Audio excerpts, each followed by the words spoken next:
Alors, bonjour à tous, je suis Lisa, je travaille à la CPTS du Sud toulousain. Donc, on est un groupement de professionnels de santé libéraux et on s'est associé avec Taurus Medical, qui est une entreprise de e-santé et d'intelligence artificielle pour vous délivrer des formations sur l'intelligence artificielle. Notre premier séminaire portait sur l'introduction et la vulgarisation de l'intelligence artificielle en santé. Et celui-ci concerne la place des données en intelligence artificielle. Et je laisse la parole à Charles. Bonjour et bienvenue à tous. Pour ce second séminaire des mardis de l'IA, je me présente, je m'appelle Charles Pifot et je suis donc Data Scientist à Taurus Medical. Et donc, comme l'a dit très bien Lisa, donc Taurus Medical est une entreprise spécialisée dans l'intelligence artificielle et en particulier appliquée au domaine de la santé. En partenariat avec la CPDF Sud Toulousain, nous vous proposons donc une série de séminaires mensuels sur l'IA appliquée au domaine de la santé. Aujourd'hui, il s'agit donc du second séminaire. La dernière fois, nous avons vu ensemble donc une introduction et une vulgarisation de l'IA et aujourd'hui, nous ferons un focus sur la place des données en intelligence artificielle. Pour vous remettre dans le contexte, nous avions vu la dernière fois comment mettre en place un projet d'intelligence artificielle. La première partie, bien entendu, c'est l'analyse et la compréhension de la problématique, comment l'IA va intervenir dans notre projet. La deuxième partie qui va beaucoup nous intéresser aujourd'hui, c'est la stratégie de collecte des data, et on parlera un tout petit peu de la préparation des data dans la fin de ce séminaire. On y a aussi donc les dernières parties qui sont l'entraînement du modèle et l'accès et la vérification des résultats que l'on pourra aborder éventuellement dans de prochains séminaires si vous le souhaitez. On avait vu aussi donc brièvement la dernière fois que les données, les data, sont la pièce maîtresse des algorithmes en intelligence artificielle. Sans données, on n'a pas d'IA, ce sont elles le cœur, c'est elles qui permettent de comprendre et d'apprendre pour l'IA on espère, la manière de penser des humains pour répondre à une problématique. La performance de l'IA va directement dépendre de la disponibilité, de la quantité des données. Donc, le séminaire d'aujourd'hui va être découpé en 3 parties. Dans la première partie, on va voir la définition, des différentes définitions autour de la notion de données et les limites qui peuvent exister autour des données. Dans la deuxième partie, on parlera de l'anonymisation. Tout l'enjeu, c'est que si jamais on utilise des données de santé à des fins scientifiques, il ne faut pas que ces données puissent identifier les différents patients. Enfin, dans la partie 3, nous parlerons donc de la collecte, du stockage et enfin du traitement des données. Donc, la première partie, on va avoir différentes définitions. Et la première, donc on va parler de données, en anglais data. Aujourd'hui, lors de ce séminaire, je vais utiliser soit l'un soit l'autre, mais on parle exactement de la même chose. Donc une donnée, c'est une information, nous qu'on va préférer numérique, sur une entité quelconque. Ça peut prendre différentes formes et on distingue principalement deux modèles de données, les données quantitatives et les données qualitatives. Les données, donc comme je le dis, peuvent sur différentes formes. On va avoir des données, ça peut être très bien sous forme d'image, sous forme de texte, sous forme audio, d'accord. Et il existe d'autres formats, bien entendu.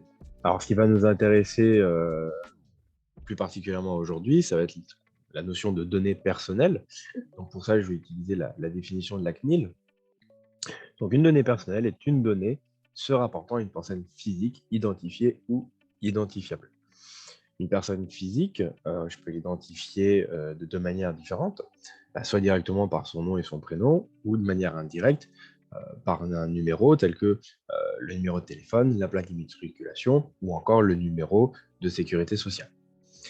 Cette identification peut être réalisée de différentes manières, soit à partir tout simplement d'une seule donnée, votre nom vous identifie directement. On peut aussi faire à partir d'un croisement de données. Si par exemple je ne connais que votre taille, ça va m'être difficile de vous identifier, à moins que vous faites 2,50 m, mais c'est assez rare. Par contre, si j'ai votre taille, votre couleur de cheveux, votre genre, un endroit approximatif de l'endroit où vous habitez, je vais réduire le champ de recherche et puis je vais commencer à pouvoir à vous identifier. Donc ça peut poser problème. Parmi les personnels, il y a un certain type qui va nous intéresser encore plus aujourd'hui, c'est ce qu'on appelle les données de santé. Donc, on va encore utiliser une définition donnée par la CNIL. Les données à caractère personnel concernant la santé sont les données relatives à la santé physique ou mentale, passée, présente ou future, d'une personne physique qui révèle des informations sur l'état de santé de cette personne. Donc, on va en distinguer trois types différents. Donc, le premier type qui nous vient à l'esprit, ça va être les informations concernant une maladie, un handicap, les antécédents médicaux, un traitement clinique qui concerne l'état physiologique ou biomédical d'un patient. On va aussi retrouver dans les données de santé les résultats d'un test ou d'un examen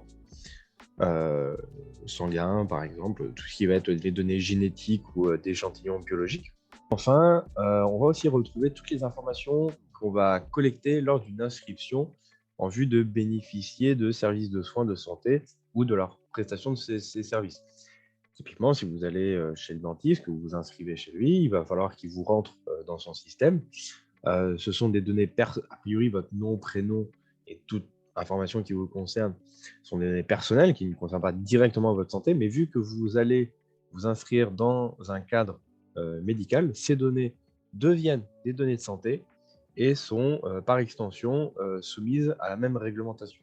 Ça vous permet un meilleur contrôle et une meilleure protection de vos données. On va parler aussi de jeux de données, donc un jeu de données ou dataset en anglais.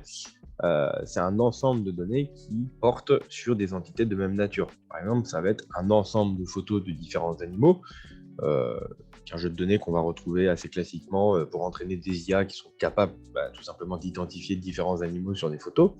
On va aussi retrouver, par exemple, l'ensemble des articles de Wikipédia qui sont très utilisés pour faire de l'analyse de texte, de la traduction, du résumé, etc. Et on va aussi, par exemple, retrouver les courbes de la bourse que notamment les traders utilisent pour savoir s'il faut vendre ou acheter des actions.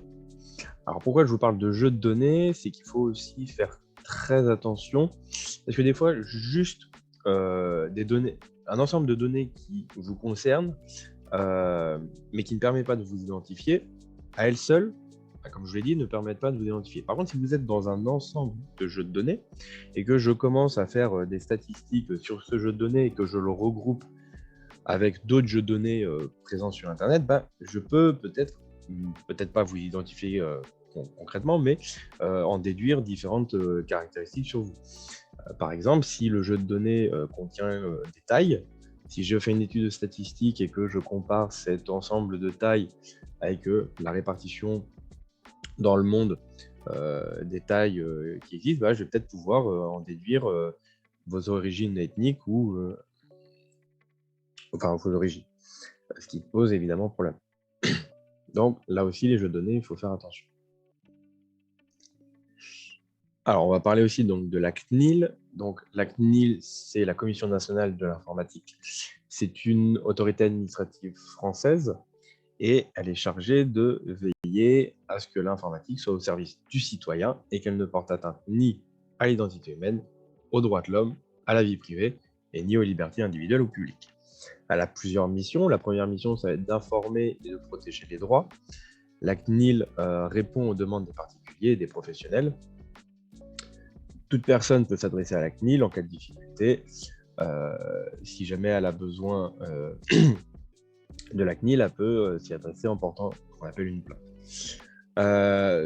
Donc là, sa deuxième mission, c'est d'accompagner et de conseiller les particuliers ou les professionnels vis-à-vis du RGPD. Bon. Et enfin, sa dernière mission, ça va être de contrôler et de sanctionner les différents organismes qui ne respectent pas le règlement. En cas de manquement constaté, elle peut décider de mettre en demeure ou de sanctionner ces différents organismes. Alors, on va parler du RGPD. Donc, le sigle RGPD signifie donc, Règlement général sur la protection des données. Et le RGPD encadre le traitement des données personnelles sur tout le territoire de l'Union européenne. Ce nouveau règlement européen s'inscrit dans la continuité de la loi française informatique et liberté de 1978.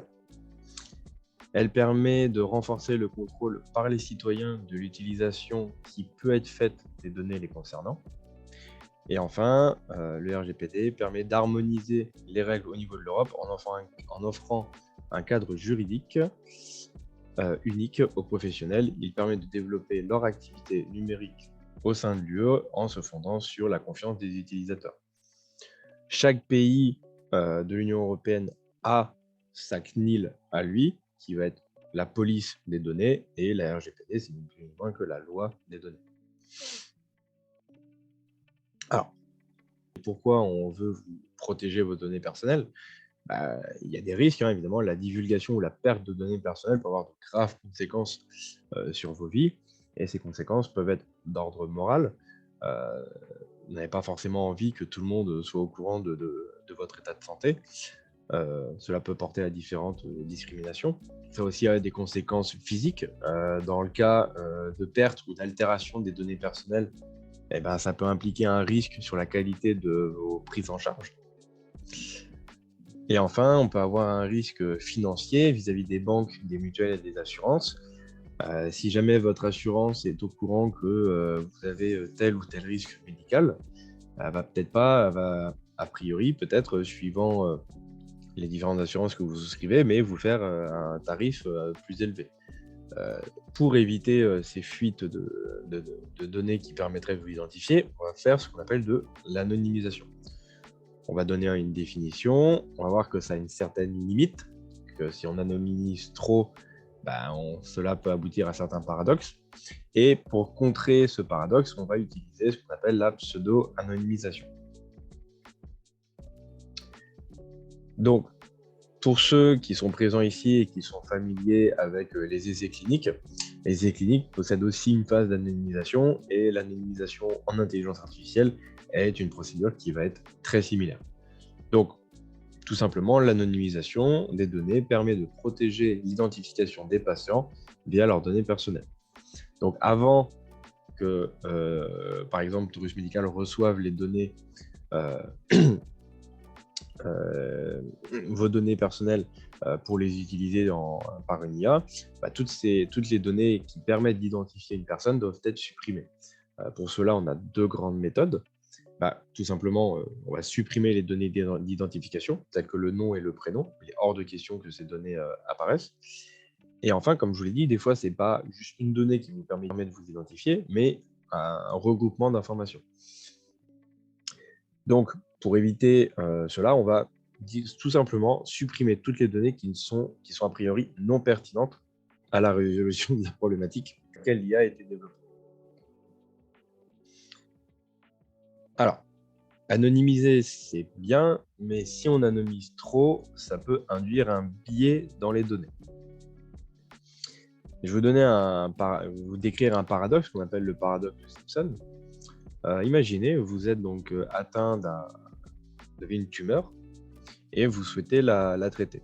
Vous allez donc chez un professionnel de santé, et ce professionnel de santé, ce médecin, vous sort les chiffres sur une étude statistique pour choisir entre un traitement par médicament ou un traitement par chirurgie. Chacune des deux traitements a été confronté à 1000 cas. Le médicament, dans ces 1000 cas, a eu un effet favorable à 761 fois et a échoué 239 fois. Donc, il a eu un taux de réussite de 76%. Quant à elle, la chirurgie n'a eu un taux de réussite seulement de 66%, ce qui est inférieur. Donc, d'après cette étude statistique, et je pense que tout le monde aura la même conclusion, on a plutôt envie de choisir le traitement par médicament. Et une IA, si elle a accès que à ces données-là, elle va avoir exactement la même conclusion. Alors, on va regarder cette étude statistique d'un peu plus près. Donc, maintenant, vous allez voir un deuxième professionnel de santé qui a accès aux mêmes données, mais avec un peu plus de détails. Ici, donc, j'ai le médicament, j'ai toujours les traitements par médicament ou par chirurgie. Dans les deux cas, j'ai 1000 cas au total. Sauf que cette fois-ci, je vais les classer en deux catégories. La première catégorie, ça va être celle où la tumeur a un diamètre supérieur à 2 cm. Et dans la deuxième catégorie, elle est inférieure à 2 cm. Dans le cas des grosses tumeurs, qu'est-ce qui se passe? Je vois que le médicament a seulement un taux de réussite de 49%. Quant à la chirurgie, elle est à 63%. Donc, dans le cas des grosses tumeurs, effectivement, on pouvait peut-être s'y attendre, mais la chirurgie, donc c'est du cas grave, dans les cas graves, la chirurgie est plus efficace. Et en fait, qu'est-ce qu'on constate? C'est que dans les cas où la tumeur est petite, c'est aussi la chirurgie qui a un plus gros taux de réussite. Alors, c'est quand même assez bizarre parce que dans le cas général, c'est le médicament qui semble être le plus efficace, mais dès l'instant que je sépare en deux catégories, dans chacune des catégories, c'est la chirurgie qui est le plus efficace. Donc, qu'est-ce que je dois en conclure? Voilà. Ici, la bonne conclusion, c'est que la chirurgie est bien efficace, mais pourquoi, dans l'étude d'avant, j'en déduisais que c'était le médicament? On peut faire un petit parallèle, si vous voulez comparer deux joueurs de football. Par exemple, Zinedine Zidane et Dédé qui joue dans son club local à côté de chez lui. Zidane, il est confronté que à des grosses équipes. Donc Zidane, il va pas mettre beaucoup de buts par match, parce qu'en face, l'équipe qu'il a en face de lui, elle est quand même assez forte.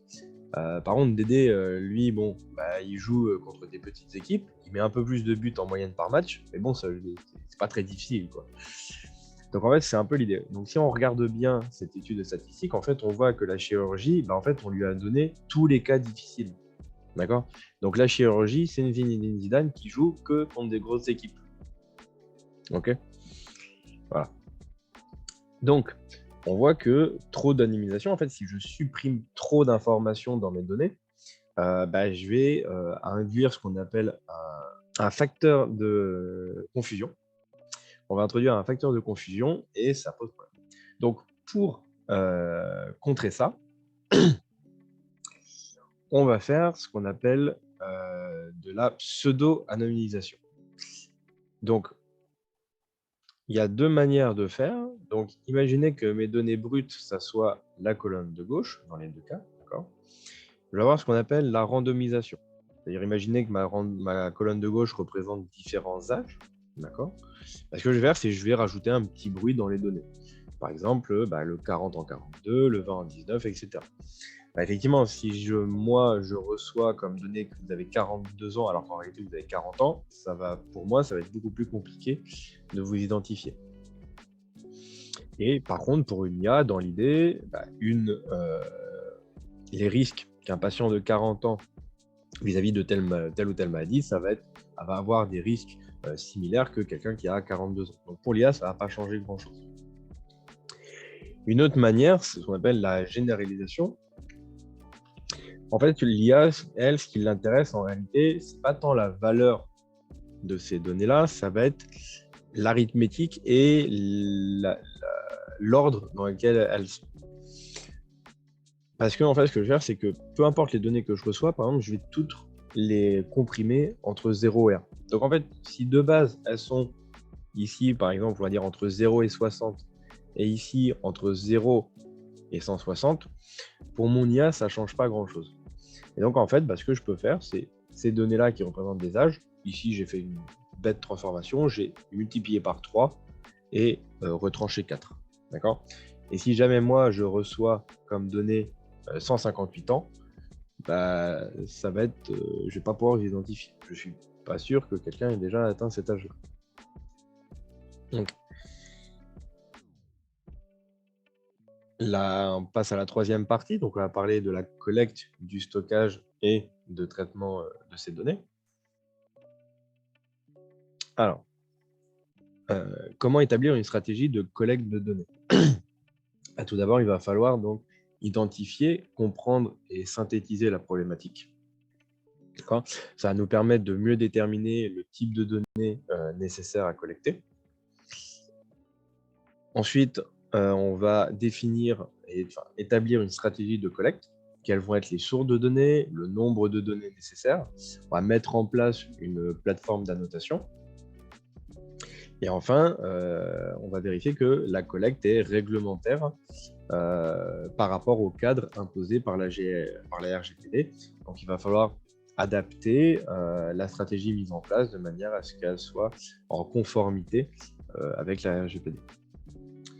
On va parler maintenant du stockage. Donc, comment doivent être stockées les données de santé? Elles doivent être stockées dans ce qu'on appelle un HDS, ni plus ni moins qu'un hébergeur de données de santé. Si vous êtes un organisme public ou privé qui veut exploiter des données de santé, vous devez satisfaire à la certification HDS qui a pour vocation donc, de renforcer la protection des données de santé à caractère personnel. Elle s'appuie sur des référentiels qui incluent les normes ISO et ça peut être délivré par un organisme indépendant accrédité par le COFRAC. Le COFRAC, c'est le Comité français d'accréditation. Ce stockage des données peut aussi donc servir à valoriser et à sécuriser les données des patients. On a de nouvelles méthodes qui émergent aujourd'hui avec les nouvelles technologies, notamment pour apporter une transparence et un contrôle plus important sur ces données pour les patients qui ont déjà au préalable accepté de partager ces données. On va retrouver donc la blockchain notamment. La blockchain, en fait, elle va d'une certaine manière figer la donnée dans un espace numérique et on va pouvoir suivre toutes les utilisations qui en ont été faites. D'accord. Et une autre manière de protéger, de sécuriser ces données, c'est via la création, donc qu'on appelle les jumeaux numériques ou encore l'avatar numérique. L'idée, c'est que si vous partagez vos données en ligne, vous n'êtes plus identifié directement par votre nom et votre prénom, mais par un pseudo, par un avatar. D'accord ? De la même manière que vous vous identifierez dans un jeu vidéo. On va parler donc en dernière partie donc, du traitement de ces données. Comme, par exemple, nous, à Taurus Medical, qu'est-ce qu'on fait une fois qu'on reçoit ces données? Qu'est-ce qu'on en fait? Donc, la première partie, on va avoir une phase d'exploration. Et j'ai regardé le nombre de données, la proportion de données qui vont être incomplètes. Je vais en pouvoir faire une première étude statistique de ce dataset. Dans un second temps, je vais nettoyer ces données. Entre autres, où est-ce que je vais supprimer ou compléter les données manquantes.